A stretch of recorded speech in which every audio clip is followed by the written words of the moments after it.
राज्यात आज देखील पावसाचा जोर. उत्तर महाराष्ट्र आणि उत्तर कोकणात जोरदार पावसाचा इशारा. पालघर, ठाणे, मुंबई आणि रायगडसाठी हवामान विभागाचा ऑरेंज अलर्ट.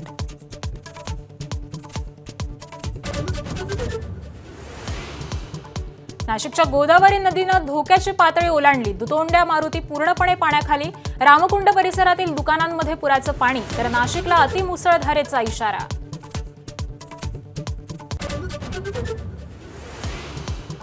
पावसामुळे छत्रपती संभाजीनगरात शेतीचं नुकसान. मार्केटमध्येही शिरलं पावसाचं पाणी.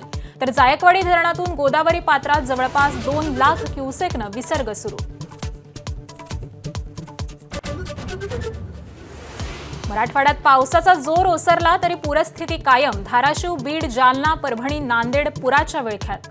नांदेडमध्ये पूरस्थिती कायम, तर सोलापुरात सीना नदीला पुन्हा पूर. राज्यातील पूरग्रस्तांच्या मदतीसाठी मंदिर संस्थान सरसावली. शिर्डीतील साई संस्थान आणि तुळजापूर मंदिर संस्थानकडून प्रत्येकी 1 कोटी, तर शेगावमधून 1 कोटी 11 लाखांची मदत.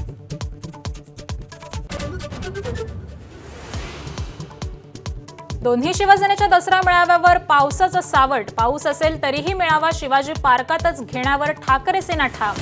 तर शिंदेंच्या शिवसेनेकडून आझाद मैदानाशिवाय दुसऱ्या जागेची चाचपणी होत असल्याची चर्चा.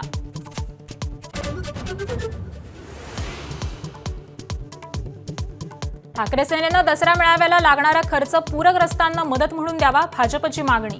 उद्धवराव आता वेळ कृती करण्याची असं म्हणत लगावला टोला.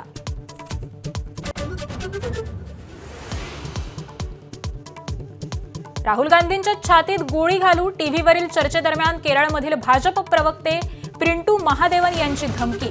काँग्रेसचं अमित शहांना पत्र लिहून कारवाईची मागणी.